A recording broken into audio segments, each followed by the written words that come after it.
This was the scene in Belfast just before 10 this morning.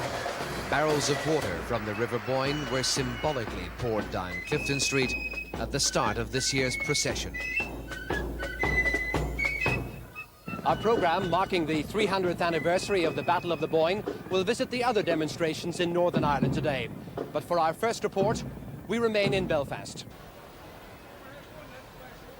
Since 1988, those at the head of the procession have taken part in a short service at the cenotaph to remember the dead of 2 world wars and those who have died at home over the past 20 years.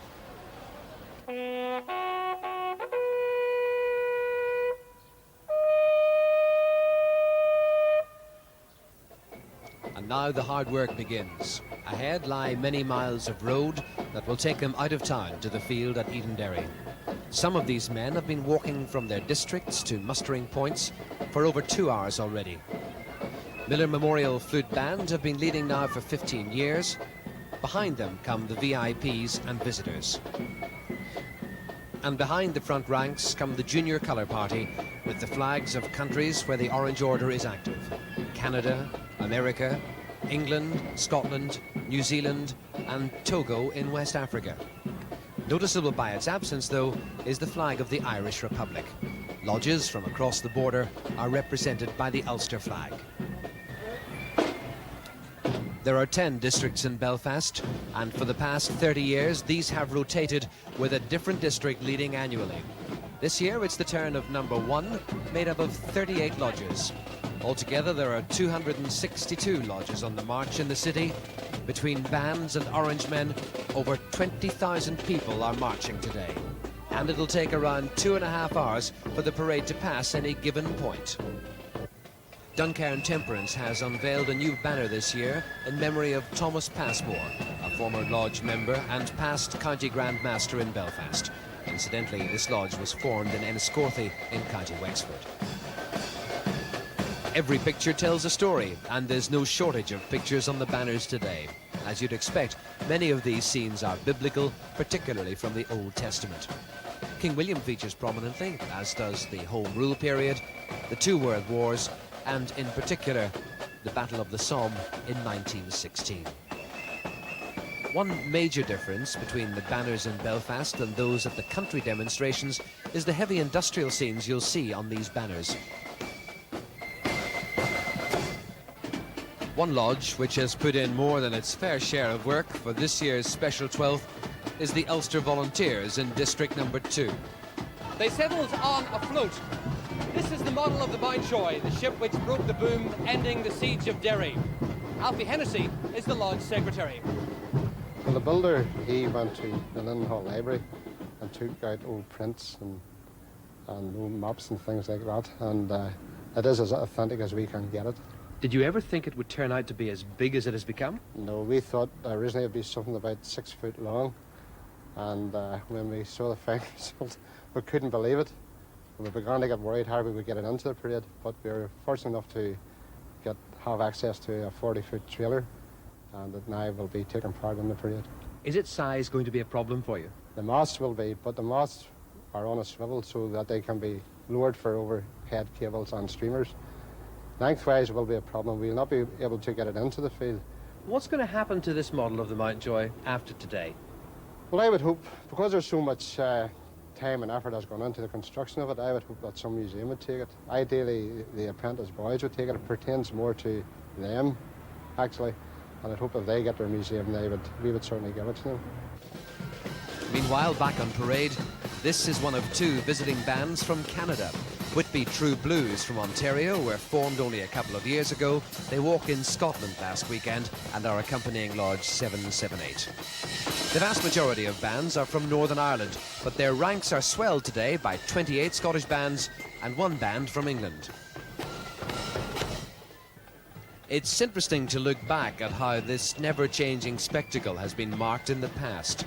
100 years ago, the Belfast Evening Telegraph of Saturday, July the 12th, 1890, started its report by describing the weather. It had been a dull and threatening morning which turned to rain as early as 8 o'clock.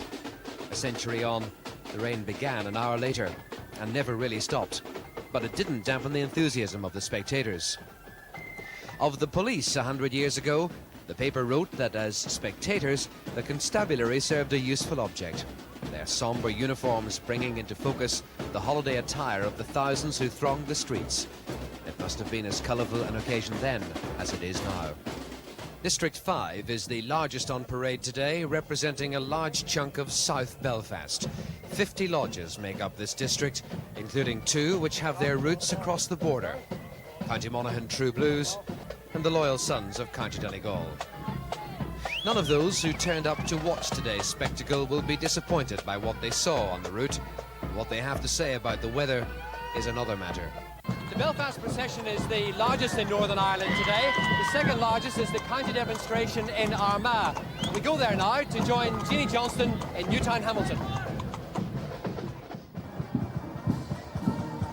Thanks, Paul. Well, nowhere will the Tercentenary be celebrated with more enthusiasm than here in County Armagh, where the Orange Order was actually founded.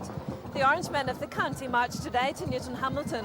Not only is it one of the biggest marches outside Belfast, it's also the most southerly demonstration because we're just a few miles from the South Armagh border.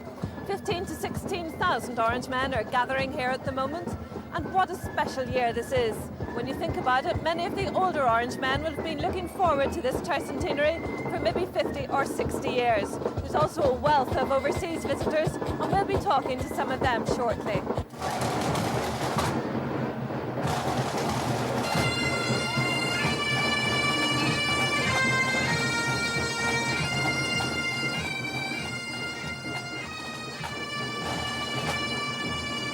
Newtown Hamilton was not wearing its usual colours today. It's a town which is now predominantly nationalist, but it's also a community which lives in harmony, and the discreet nature of the security forces' presence today reflected this.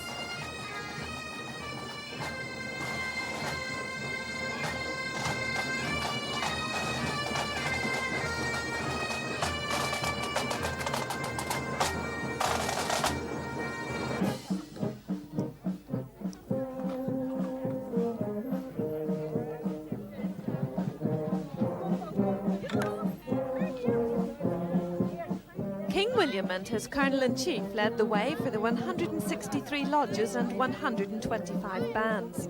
The task of bringing them from all corners of County Armagh this morning had to be coordinated like a military operation.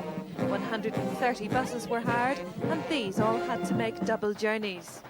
One of the hallmarks of the County Armagh demonstration is the Limavady drum.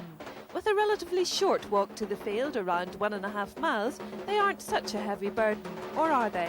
When the sun's not too bright, like, you can manage it okay. So we're enjoying ourselves here today, and we're just here. Is it a long way to the field for someone like you? No, we've 1 or 2 drummers here, and then we share it, you see, so it's not just as bad. The kangaroo on the hat meant there was no mistaking the new homeland of Portadown expatriate Jack Orr. He returns for the 12th every 4 years, but for the Tercentenary, he made a special visit bringing his son and grandson. I love to come home to Ulster. I think there's always a bit of Ulster in me, and I wouldn't have missed this for anything. And you've brought your family with you this year? Yes, I brought my son and with his son. Jason, is this your first visit to Northern Ireland? Yeah, it is my first visit here. Have you ever seen anything quite like this before? No, not like this. No, this is weird. It's good. Do you have anything like this in Australia? We have a procession in Australia, it's called Moomba, but it wouldn't be anything like this at all. So you're looking forward to a good day today? Oh yeah, I've had a good day already. It's only early, but I've had a good day already. Yeah. Visitors from the United States will be celebrating the Tercentenary there on Labour Day in September. Had William lost at the Boyne, his defeat would have had considerable impact on America. The greater part of North America would have been French, the rest would have been Spanish speaking, and a good part might have been Russian today if William had not prevailed at the Boyne and at the other battles that were part of that whole series of wars. Although Orange societies were formed after the Boyne in 1690, it was not until 1795 that the first Orange lodges were constituted here in County Armagh after the Battle of the Diamond at Loch Ball, and that bicentenary will be duly celebrated in 5 years' time. But today everyone was celebrating, including junior lodges like this one from Scarva, who presented a pageant. Tercentenary events have been going on all over the county. In Lurgan, for instance, there was a Brownlow festival which lasted approximately a week. Rich Hill likewise had a festival. Armagh had a festival. Bestbrook, Portadown are still having theirs later on. And Killalay had quite an event. In fact, this year we had 3 new bannerets unfurled and a number of orange halls opened and 1 or 2 new arches, I think. Sadly missed today was the former Upper Ban MP, the late Harold McCusker, a respected Lambeg drummer.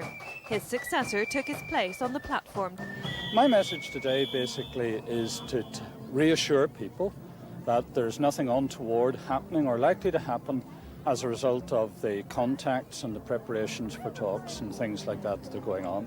To reassure them that the unionist parties are standing absolutely firm, that the difficulties have arisen, which have arisen recently, apparently have been because Dublin has been trying to upset things at the last moment, and to tell people that no matter what Charlie thinks he's doing, he's not going to get any change out of us, and I somehow don't think he's going to get any change out of Peterbrook either.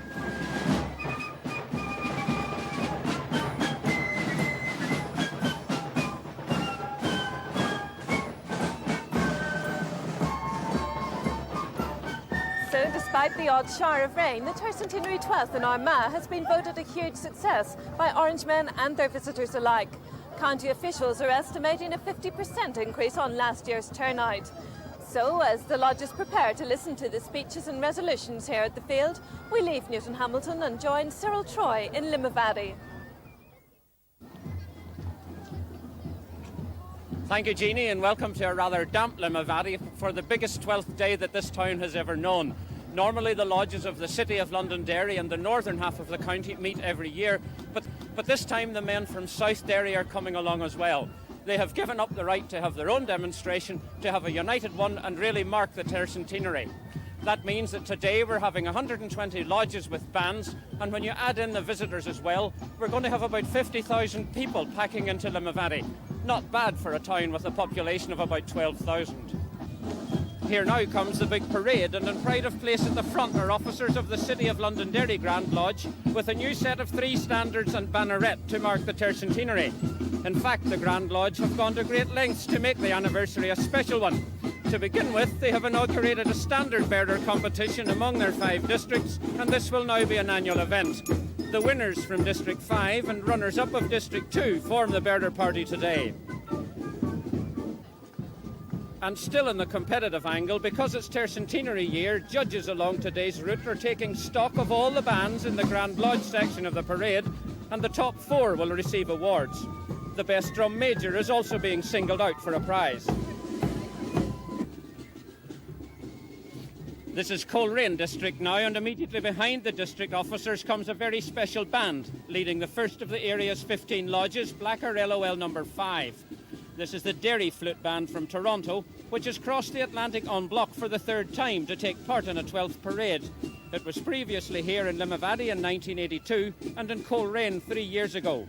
Bandmaster Bill Medland and his wife Donna, also a band member, came over as well in 1985 to march with their friends in Coleraine Fife and Drum Band. And as Bill told me earlier, it's quite a connection that's been built up, all because of his band's original request to the Coleraine boys for some help when they were changing their instruments. It's one of those things we dream about, and it has, and we're really pleased that we've made many, many friends over here. We are issuing the invitation to Coleraine to come and visit us in 1992, and if they want to make it 93, that's fine with us. As I said earlier, we really have 2 demonstrations rolled into one here with the linking up of the South Derry lodges. But sadly, it's not likely to happen often. If we had trains, there wouldn't have been 2 demonstrations at any time. It's because of transport difficulties that we had to divide the county in 2. And how many buses have you coming from South Derry today? Well, we estimate probably about 80 to 90. See, there are over 70 lodges in the south end of the county and supporters, so we're estimating roughly about 80 to 90 buses. And then, of course, there'll be a lot of private cars. Well, you're doing this for the Tercentenary. That's right. Will you do this again in the future? It'll be very difficult to say. Transport difficulties makes it hard. It's very difficult to get buses all on time. I wouldn't say it'll not happen, but it won't happen for some time.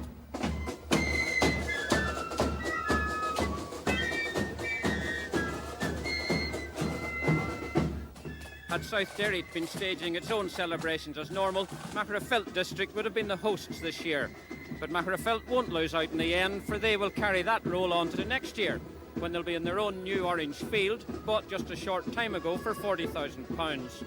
That's a sign that the Orange Order's in good shape in South Derry, and indeed I understand that Tercentenary events run by the various districts have encouraged an influx of new members to all the lodges. Finally, we come to the last section of today's parade, hosts Limavady, led by District Master William Scott. And if the locals look rather pleased with themselves as they march along, why not? They set out to make the decoration of the town rather special to mark the Tercentenary, and they succeeded.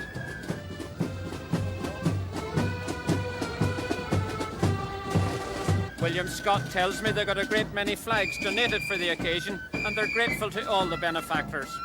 He also recalls that at one stage the Grand Lodge of Ireland considered holding a competition for the best decorated town. Unfortunately, they didn't go ahead with that, for he believes Limavady would have taken some beating.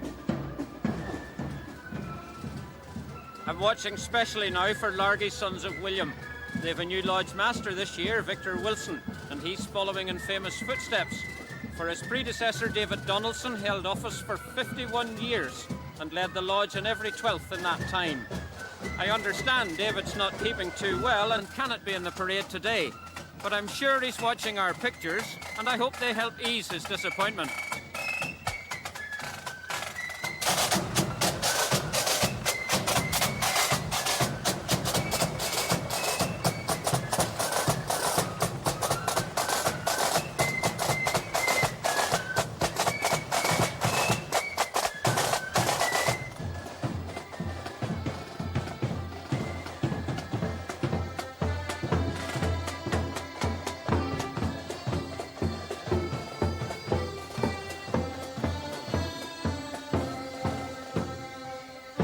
Well, the rain hasn't stopped, but it hasn't spoiled the atmosphere of Limavady's big parade, which has taken almost 3 hours to pass.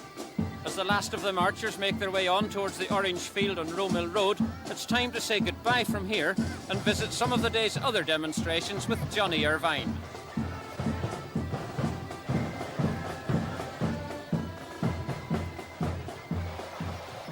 There was a break in tradition in County Fermanagh when a Canadian flute band from the town of Enniskillen, Vancouver, led the parade in Enniskillen. That honour is usually given to Orangemen from across the border, but this year they were behind their transatlantic brethren. In all, about 90 bands and lodges took part in the 2-mile walk through the town. At the end of the march to the field, some had walked further than others, but few further than the members of one lodge in Kesh. They marched 16 miles to Enniskillen to raise money for Orange charities. The demonstrations in County Antrim are traditionally some of the biggest to take place outside Belfast, and given the occasion, the 12th of July 1990, as celebrated in Ballymena, could be no different.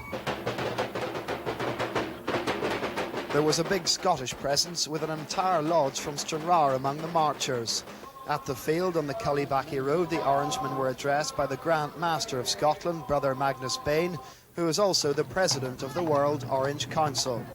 Some 29 lodges took part in this demonstration, and despite the incessant rain, the crowd still turned out in force to compliment the marchers and to pick out friends and relatives taking part. Of the 3 parades in Tyrone today, the one in Stewartstown was the largest, with lodges from 7 districts in the east of the county involved. The brethren from Killyman led the parade, which included a contingent in period costume depicting King William's army at the Battle of the Boyne. Several lodges were displaying new banners, while some bands were stepping out in bright new uniforms, all no doubt required to mark the Tercentenary. Tyrone has a fine tradition for producing some of the best pipe bands in the country, and pipe music was the prevalent sound from the parade.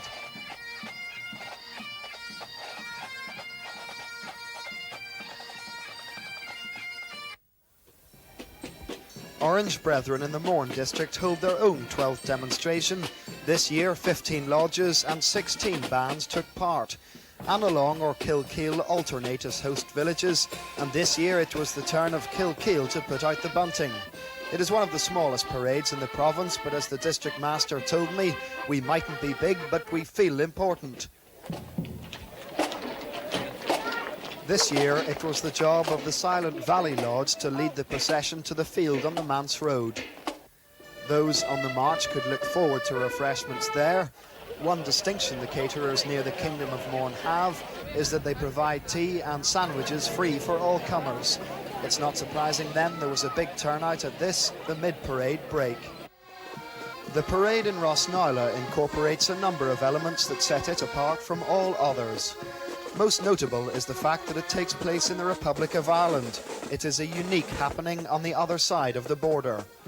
This was of course a 12th demonstration, but it occurred in the holiday resort not today but on Saturday. It is always on the Saturday preceding the 12th because it is not a public holiday in Eire. The timing also allows the marchers from the three historical counties of Ulster, Cavan, Monaghan and Donegal to attend parades in Northern Ireland on the actual 12th. The marchers set a leisurely pace, and the bands that took part reflected that. The pipes were in keeping with the rural setting, in this, the most northerly of the southern counties. Members of the independent Orange institution from all over the province assembled at Ballymoney, where a good crowd turned out to cheer the 20 lodges on show. Before the parade got underway, the leader of the DUP, the Reverend Ian Paisley, paid his respects to King Billy, who was to lead the procession through the town. This demonstration is the high point in the independent Orangeman's calendar, but it is not the only event. During the run-up to today, trees have been planted and plaques unveiled in Ballymoney to mark the Tercentenary. Dr. Paisley led the parade. He was later to tell those at the field that there was no place for the Dublin government at the conference table on Northern Ireland's affairs. The independent institution passed 7 resolutions, among them one calling for a resolute security policy to smash terrorism. Well, the weather really hasn't been very kind to us today. And back here in Belfast, the Orange men are still on their way to the field. It's not the last time that the Orange men will take to the streets of Belfast in such numbers because of the importance of this anniversary to the Orange Order, the Tercentenary of the Battle of the Boyne. They will be back again on the streets of Belfast at the end of September. But for now, goodbye.